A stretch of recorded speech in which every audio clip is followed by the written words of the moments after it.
Busquemos el capítulo número 27.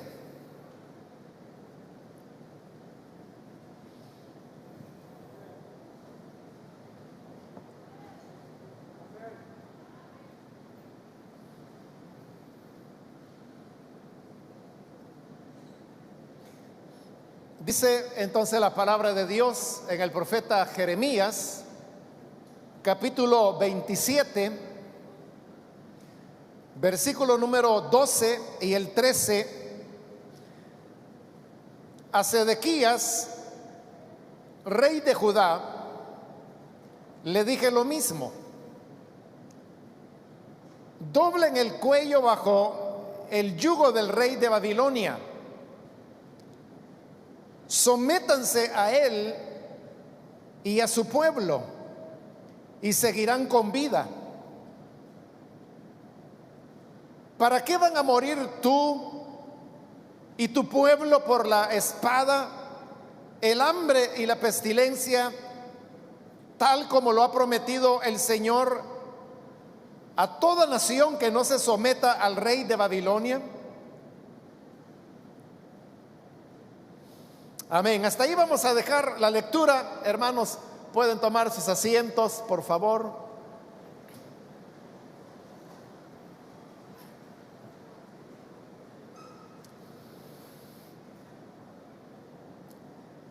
Hermanos, quiero comenzar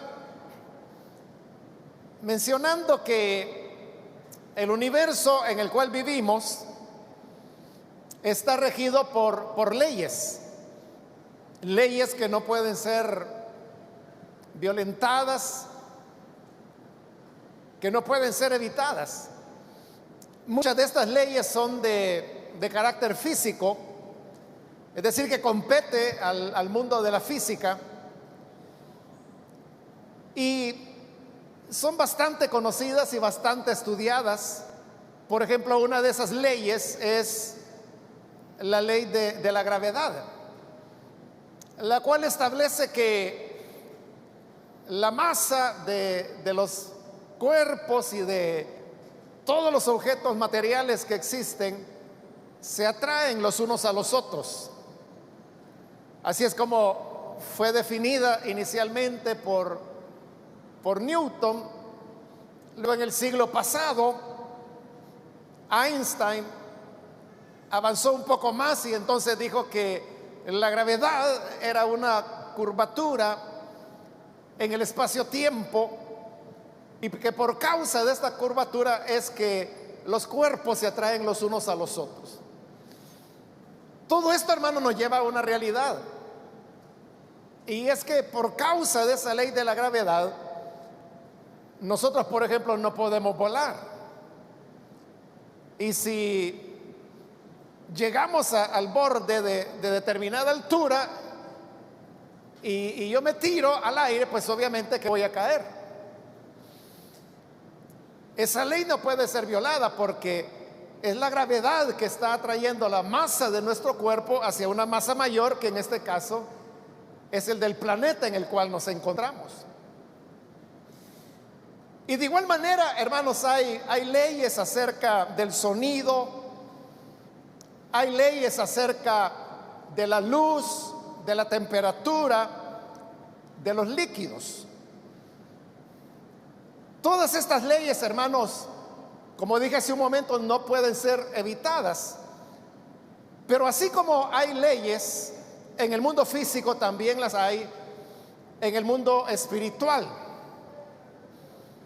Es decir, que todo el universo, tanto el visible como el invisible, están regidos por normas que, si usted quiere, pues las puede llamar leyes espirituales, principios espirituales, pero que la vida misma se encarga de enseñar que así es.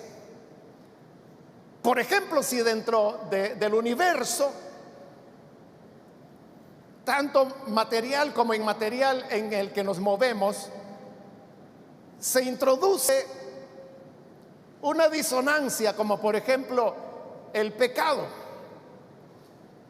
El pecado es un elemento que produce un resultado. Es la causa que trae ciertas consecuencias. Y esta ley, que como le dije, si usted desea llamarla ley espiritual, pues está bien. Pero el hecho es de que esta ley lo que establece es de que todo mal que el hombre siembra o hace, habrá de recibirlo, habrá de devolverse. Esto está expresado en la Biblia de diversas maneras. Quizá la forma más reconocida por nosotros son las palabras del apóstol Pablo cuando él dijo: todo lo que el hombre siembra, lo cosecha.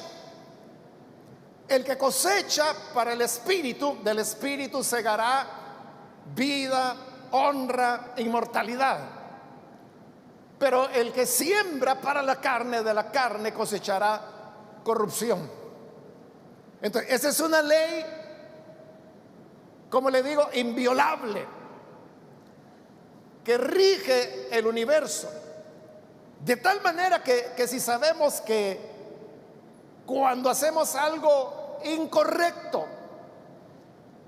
en contra de la voluntad de Dios, o para dañar a una persona, para actuar sobre la base de nuestro egoísmo, llevados por deseo de venganza o de intereses muy personales, siempre vamos a recibir las consecuencias de eso. Y como el pecado es así y siempre produce esos resultados, por eso es que Dios, en su gran amor, quiere guardarnos y protegernos para que no tengamos que cosechar esas consecuencias, esas repercusiones. Porque todo pecado causa daño a una o a varias personas. Todo pecado causa daño. Consecuentemente, hermanos, la persona que peca, como va a cosechar lo mismo que sembró. ¿Y qué fue lo que sembró? Sembró algo que lastima a otra persona, que daña a alguien más. Como eso sembró, eso va a cosechar. Entonces, ¿qué va a ocurrir? Cuando el tiempo pase, lo que ocurrirá es que la persona recibirá el mismo daño, el mismo dolor que infringió a otro, lo va a recibir. La misma pena que produjo en otra persona, la va a recibir. La misma humillación que provocó en otra persona, le va a tocar a él. Y eso, hermanos, es inevitable. Eso siempre ocurrirá así. Usted puede decir: no, pero mire, yo conozco por ahí a alguien que es malo o es mala, y viera que hace y deshace, daña a medio mundo, y yo no veo de que pase nada, y anda feliz esa persona. Lo que ocurre, hermanos, es que pueden ocurrir varias cosas. Una es de que esas personas nunca cuentan la realidad que están viviendo. Entonces viven de apariencias y proyectan una imagen hacia los demás que todo está bien, que son felices, pero solo ellos saben cuáles son los dolores y las penas internas, las heridas que cargan en sus corazones. Esa puede ser una explicación. Otra explicación es de que para toda cosecha usted sabe que hay un tiempo. Hay un tiempo que hay que guardar para poder tener la cosecha de maíz, otro tiempo para la cosecha de frijoles, otro tiempo para la cosecha de plátanos, otro tiempo para la cosecha de aguacates y de mangos. Cada planta tiene su propio tiempo, igual. Hay un tiempo cuando las personas han de cosechar. Que puedan pasar unos meses o incluso unos años, no significa que no van a tener la cosecha, pero que llegará. Por precisamente porque llegará, es que Dios nos advierte en su palabra para que no incurramos en aquellas conductas que lo que van a hacer es traernos una cosecha de dolor, de llanto, de vergüenza, de sufrimiento. Y por eso es que Él dijo a su pueblo, a través de Moisés, por ejemplo: no tendrás otros dioses aparte de mí. No te harás ninguna imagen de lo que está arriba en los cielos, ni en la tierra, ni debajo de la tierra, ni debajo de las aguas. No te postrarás delante de ellas, ni les rendirás culto.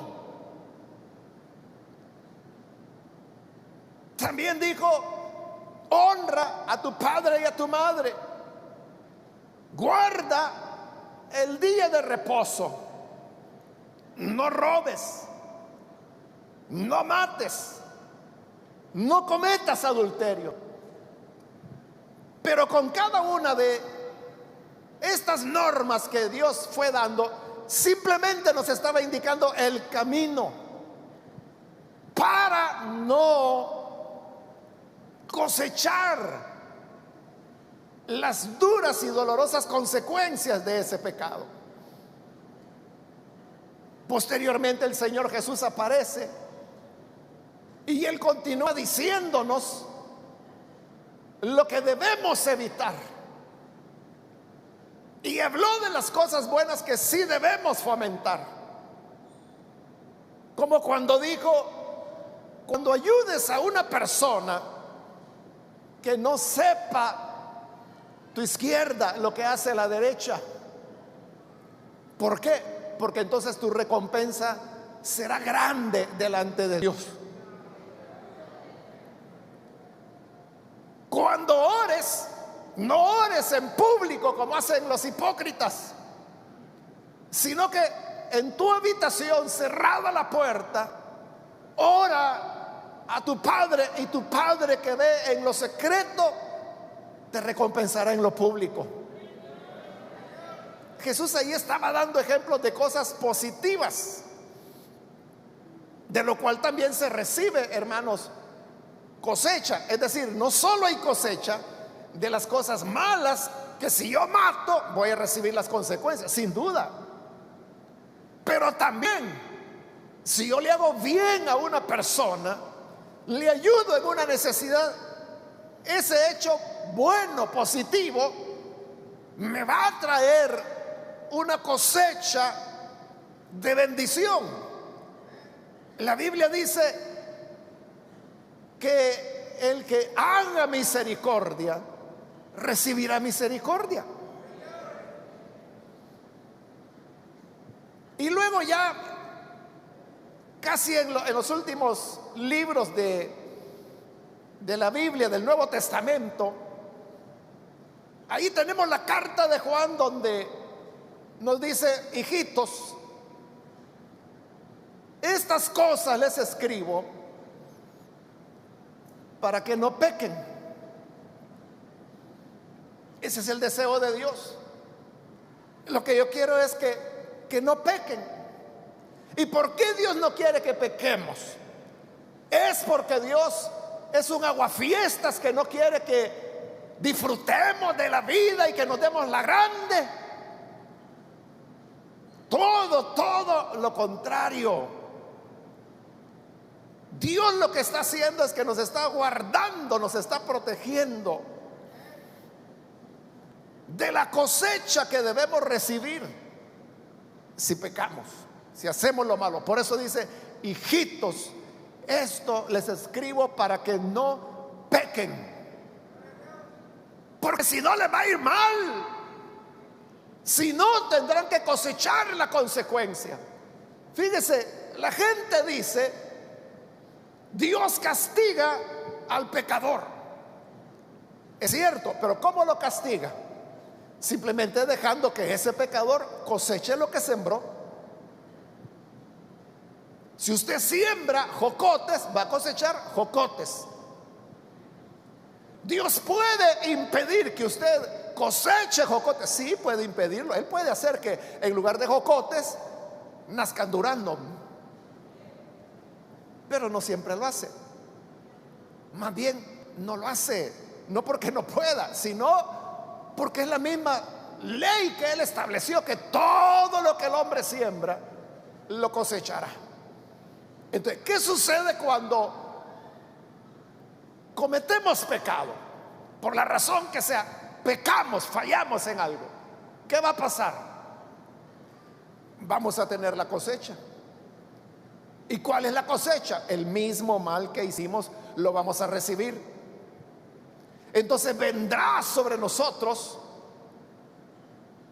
el mal, ese mal que nosotros mismos sembramos, pero que nosotros llamamos castigo. Entonces tenemos la idea de pecado y castigo, ¿verdad? Así lo ve el ser humano, que si se hace algo malo, entonces vendrá el castigo. Es algo que lo tenemos desde niños en la mente, también porque así nos educaron, así nos formaron. Nos dijeron: niño, no vaya a hacer eso porque entonces Dios lo va a castigar. Niña, no haga eso porque si lo hace, Dios lo va a castigar. Entonces nos educaron en esta relación entre pecado y castigo. Bueno, de tal manera que ese gran escritor ruso, Dostoyevsky, una de sus grandes obras, precisamente así se llama, Crimen y Castigo, ¿verdad?, que es una obra fenomenal. Y habla de esto precisamente, de eso trata toda esa obra,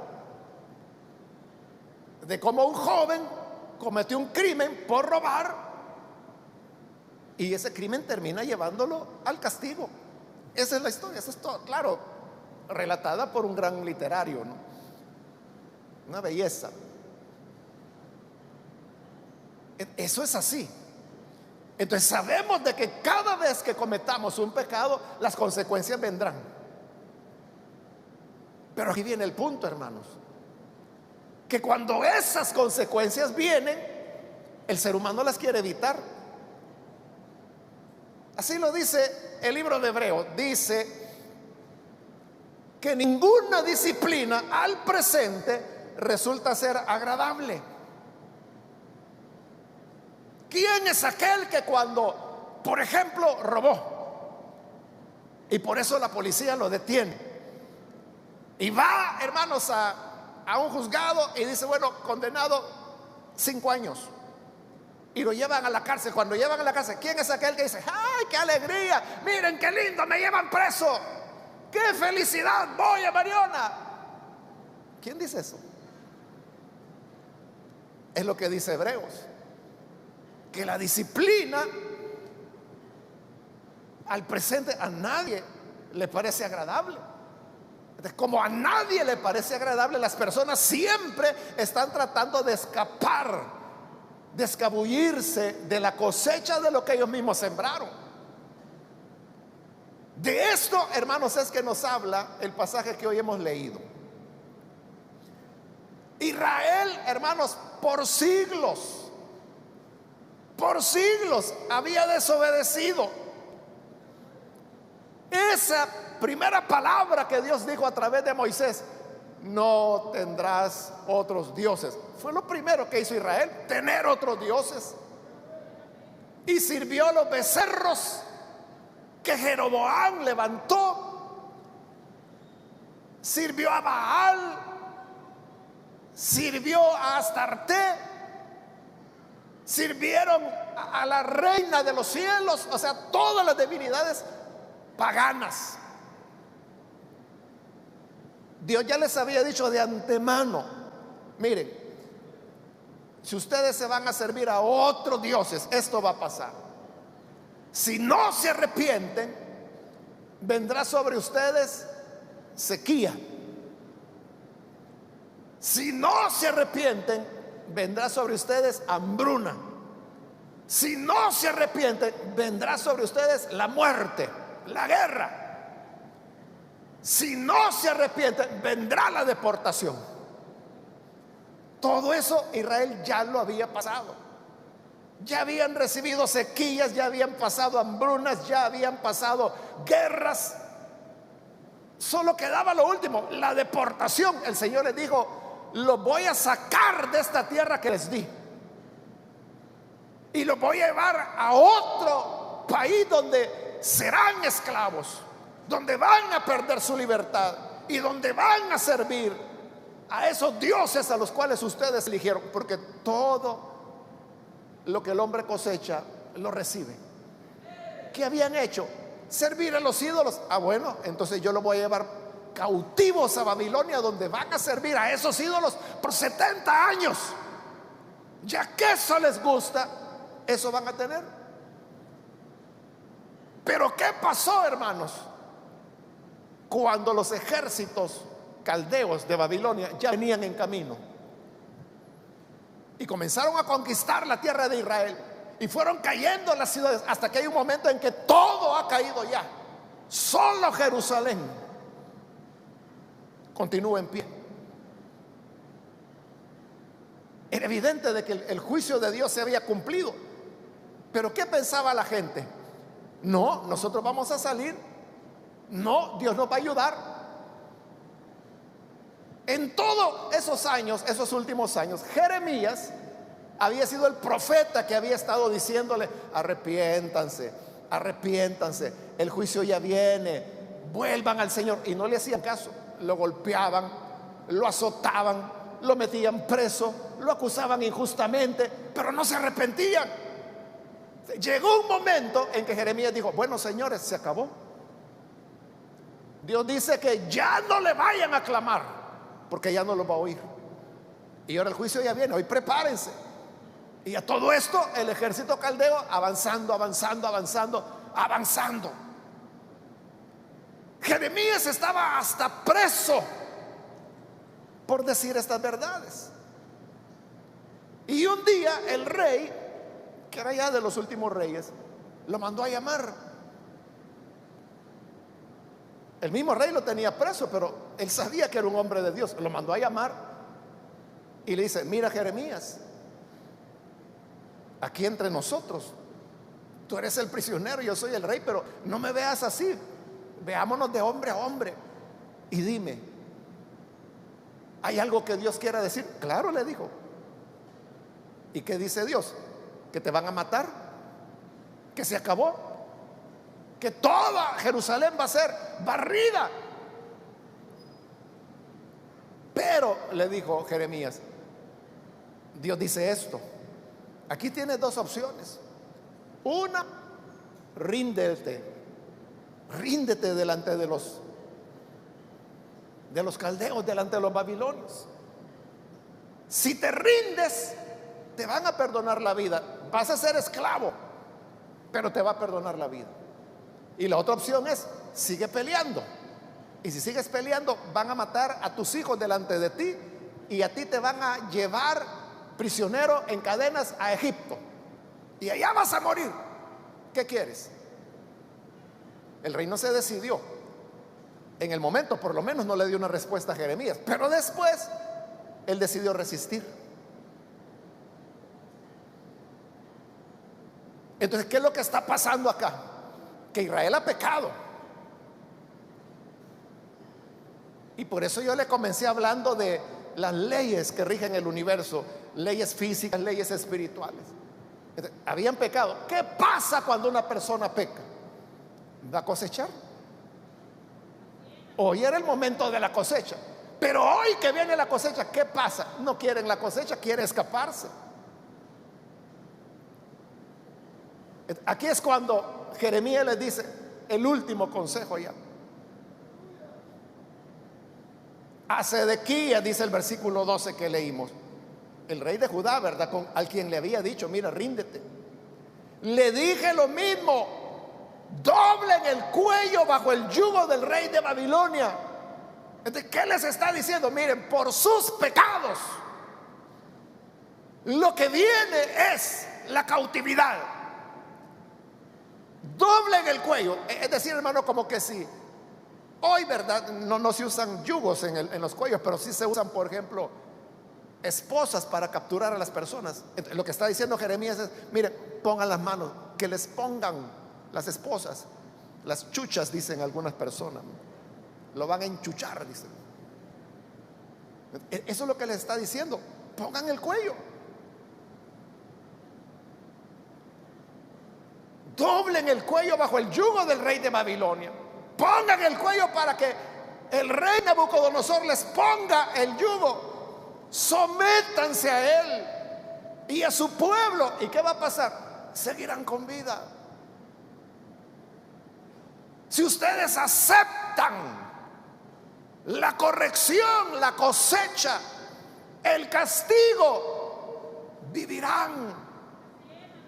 Pero si ustedes se resisten a aceptar ese principio universal, ¿por qué van a morir? Les dice. ¿Por qué van a morir? Tu rey y tu pueblo van a morir por espada, por hambre, por pestilencia, tal como lo prometió el Señor. Porque así lo ha dicho el Señor: todo lo que el hombre siembra, lo cosecha. El que pecare, morirá.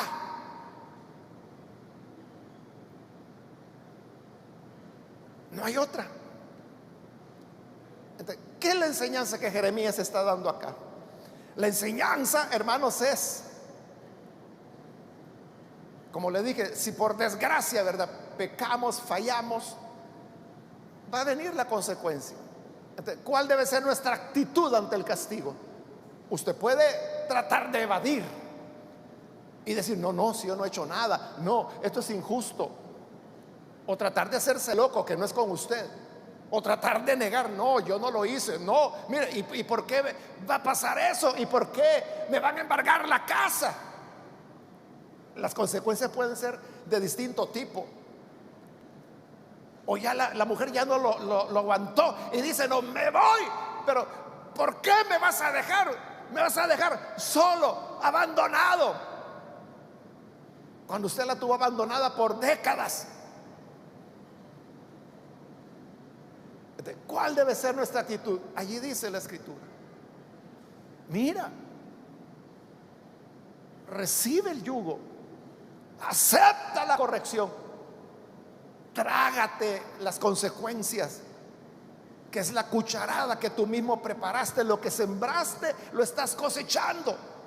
Usted puede negarse como Israel podía negarse, y por eso Jeremías les dice: ¿para qué se van a rebelar? ¿Para que los maten? ¿Para que los maten de hambre, con espada o con pestilencia? ¿Sabe qué hizo Israel? No lo aceptó. No aceptó el consejo de Jeremías. Y cuando vino la invasión, hermanos, ellos resistieron. ¿Y qué pasó? Los mataron. El rey pensó que se podía escapar, que podía evadir el castigo de Dios. Esa noche, cuando ya Jerusalén estaba cayendo, estaban rodeando ya la casa del rey. Él sabía que estaba a minutos de que lo capturaran. Entonces, ¿qué hizo? Él tenía una puerta trasera que daba a un jardín. Por ahí se escapó y ahí había salida por la muralla. Salió por la muralla, pero cuando salió afuera, ahí le estaban esperando. Es que nadie puede escapar de lo que sembró. Y le dijo: ajá, caballero, ajá, don rey, ¿para dónde va? Lo capturaron a él y a sus hijos. Delante de él mataron a sus hijos uno por uno. Lo fueron degollando, degollando, degollando. Y cuando él vio cómo degollaban a sus hijos, cuando ya los habían degollado a todos, le sacaron los ojos, lo dejaron ciego. De la última imagen que quedó en su cerebro de lo que él había visto mientras tenía ojos fue el degüello de sus hijos. Y ya ciego, lo encadenaron, se lo llevaron a Babilonia y allá murió. Lo que Jeremías dijo: ¿para qué vas a morir? ¿Y para qué va a morir tu pueblo? Mejor doble el cuello, acepta la corrección y vivirás. Al menos vivirás. No vas a morir. Eso es lo que nosotros debemos hacer, hermanos. reconocer y aceptar y recibir la verdad. ¿Y qué le va a hacer? Por eso, hermano, por eso, hace poco un hermano me decía eso. Bueno, cometió una falta y la cosa es que salió a luz todo. Y él me decía, hermano, ¿y cómo voy a hacer? ¿Cómo voy a hacer con mi esposa? ¿Cómo voy a hacer con mis hijos? ¿Qué le voy a decir a los hermanos? Yo le dije, eso es lo que debo haber pensado cuando estaba planeando su pecado. O sea, ¿cómo se le ocurrió de que iba a salir como que sin nada? ¿Cómo se le ocurrió de que iba a sembrar para la carne y que no iba a cosechar la corrupción? Bueno, este hermano de esta historia que fue hace poco, él totalmente reconoció. Él sí me puso el cuello para que le pusieran el yugo. Y él fue y le dijo a la esposa, sí, es cierto, esto ocurrió, perdóname. Habló con sus hijos y le dijo, hijo, yo toda la vida les he dado buen ejemplo, pero en esto sí que fallé, les pido perdón. Y delante de los hermanos hizo lo mismo, reconoció. Entonces, cuando una persona dice, bueno, ¿y qué le voy a hacer? Hay personas que por cosecha de lo que han hecho perderán el empleo, perderán la imagen, perderán el privilegio, perderán familia, algunos perderán la salud. En casos extremos, la Biblia dice que incluso se puede perder la vida. Pero todo depende de cuál es la actitud. Se recuerda cuando David cometió el adulterio y por causa de ese adulterio tuvo que matar a uno de sus amigos más cercanos para quedarse con su mujer. Llegó el profeta Natán y le dijo, mira, había un hombre que tenía muchas ovejas y otro pobrecito que solo tenía una oveja. Vino un hombre a visitar al hombre rico, y este rico, teniendo miles de ovejas, no tomó una de ellas para darle de comer a su amigo, sino que fue donde el pobre le quitó la única oveja que tenía, la mató para darle de comer a su amigo. Entonces, ¿qué se va a hacer en este caso? Y David dijo, ¿qué? A ese ingrato tiene que pagar 4 veces lo que robó. Ese eres tú, le dijo Natán. Eso eres tú, porque el Señor te ha dado muchas mujeres y tú fuiste y mataste a Urías para quitarle su única esposa para quedarte con ella. ¿Y qué dijo David? No, yo no he sido. No, ¿cómo va a creer? Agarren a este por hipócrita, por mentiroso, por calumniador. Eso dijo David. Hubiera sido peor.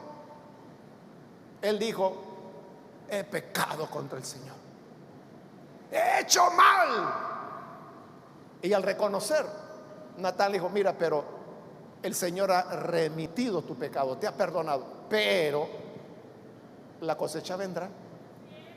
¿Y cuál era la cosecha? El mismo David le había dicho, pagará 4 tantos.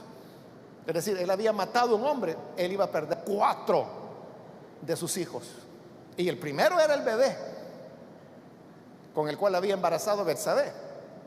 El niño nació y enfermó y ya estaba por morir. ¿Y qué hizo David? Se arrojó en ayuno, en oración.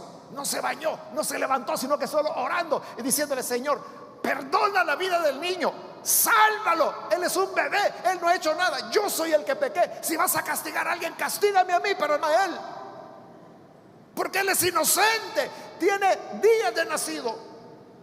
Era cierto. Esa es la naturaleza cruel del pecado. Claro, cuando David vio a Betsabé y la vio hermosa y le vio el cuerpo, él no anduvo pensando, hermano, en muerte, ni en dolor, ni en nada, ni en inocentes. Fue y sembró el adulterio. Hoy está la consecuencia. Su hijo está muriendo, agonizando. Y él dijo, bueno, David sabía que tenía que cosechar, que tenía que pagar la crueldad, la falta de compasión que había mostrado, porque se había mostrado egoísta, abusivo del poder que tenía como rey. Así fue como preparó la trampa para Urías. Entonces el niño murió. Cuando el niño murió, David se levantó, se fue a bañar, se rasuró, se puso perfume, se puso ropa de rey, como lo era, ¿no?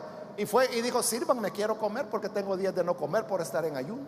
Y todos se quedaron asombrados y dijeron: bueno, ¿cómo es esto? Mientras el niño estaba bien enfermo, no quería comer, estaba en ayuno, no se quería levantar, solo orando pasaba. Y hoy que se murió, tranquilamente se levanta y va a comer. Y David dijo: ¿saben por qué? Porque el niño ya murió. Él no va a venir a mí, yo voy a ir donde él está. Y luego fue, adoró al Señor y le dijo: Señor, tú tienes toda la razón, justos y verdaderos son tus caminos. ¿Qué estaba haciendo David ahí? ¿Qué estaba haciendo David ahí? Eso, Señor, lo reconozco. Me dejé llevar por unas piernas, por las caderas de esta mujer. Pequé, actué egoístamente, usé mi poder para hundir a esta persona, la destruí. Pequé. Aquí está mi cuello, ponme tu yugo. Aquí están mis muñecas, espósalas. Lo merezco.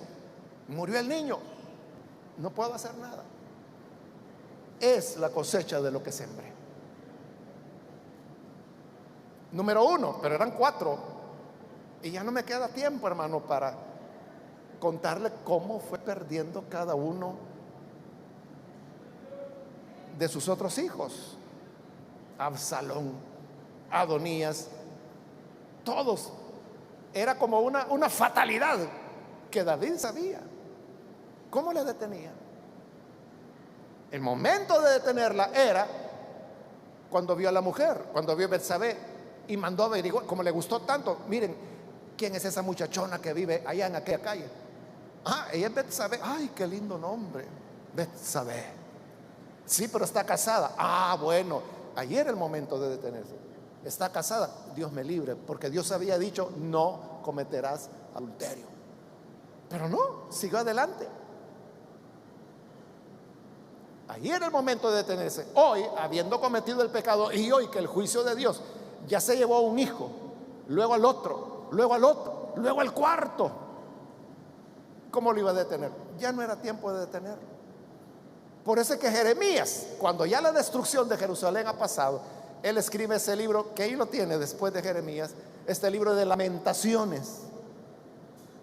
Y ahí Jeremías dice cuál debe ser la actitud correcta. Calle y ponga su boca en el polvo, por si aún hay esperanza. Ya la hiciste, hoy págala. Págala. Somete tu yugo, somete tu cuello al yugo. Acepta el castigo y vivirás. Tú solo calla. Pon tu boca sobre el polvo, por si aún hay esperanza. Y si aceptamos ese principio universal que no puede ser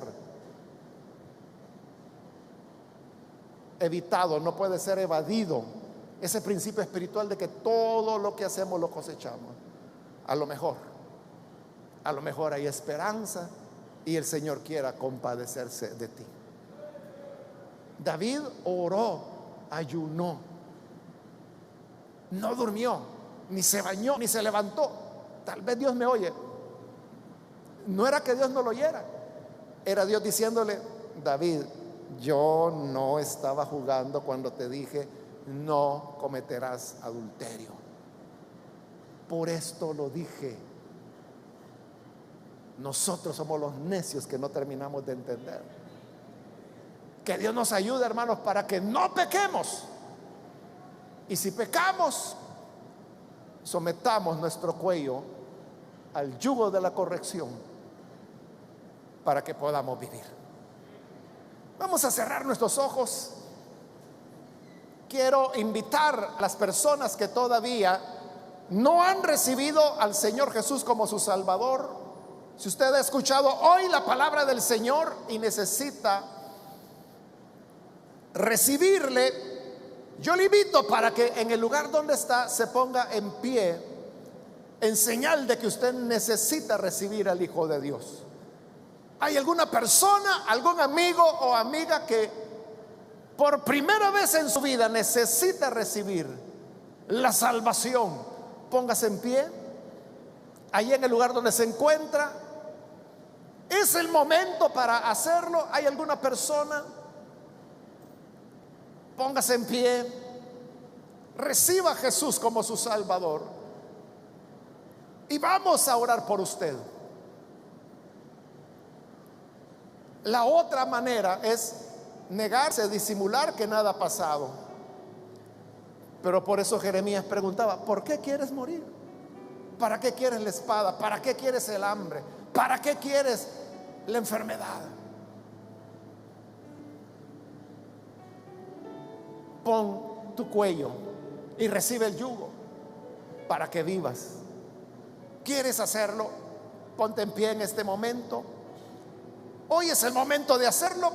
Si va a recibir a Jesús como su Salvador, póngase en pie. Venga. Hoy es cuando Jesús le está llamando. Hoy es cuando la puerta se abre. No la desperdicie. Hoy es el momento. Después será demasiado tarde. A la hora de cosechar, ya no. Y ahí ya no es el momento. Hoy es cuando se puede. ¿Quiere recibir esa misericordia? Póngase en pie. ¿Hay alguien que lo hace? O si hay algún hermano que se alejó del Señor y necesita reconciliarse, póngase en pie también en este momento. Muy bien, aquí hay una persona, que Dios la bendiga. Alguien más que necesita hacerlo, puede ponerse en pie. Si hay alguien más que necesita recibir al Señor o necesita reconciliarse, póngase en pie. Hoy es el momento de implorar misericordia. Cuando la cosecha llegue, ya no habrá opción.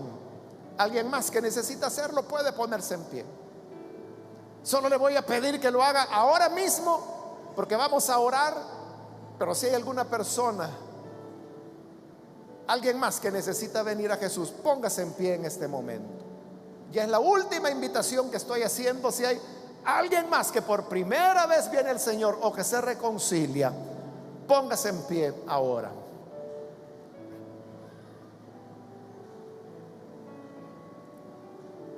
A usted que nos ve por televisión también le invito para que se una con nosotros y que en esta oración entregue su vida al Señor.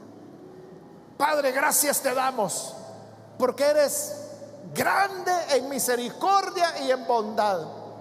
Tú nos has iluminado a través de tu palabra. Nos has hecho ver la verdad, la realidad de las cosas.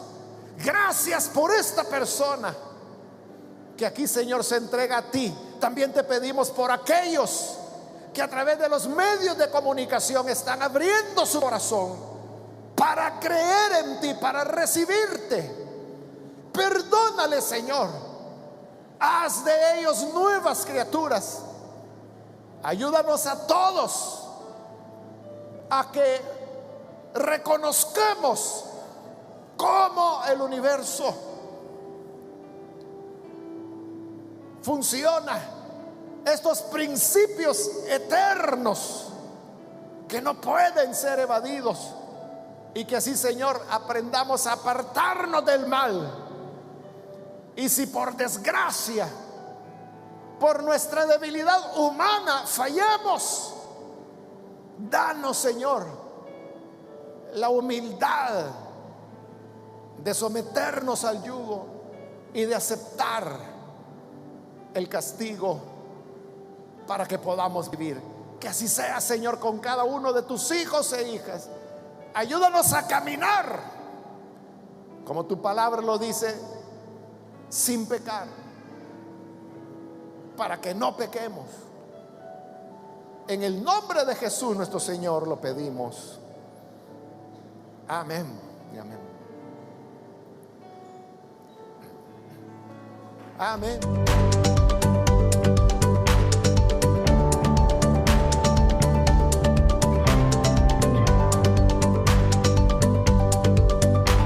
Si usted ha aceptado a Jesús como su Salvador, llámenos al 2294-9596 y oraremos por usted.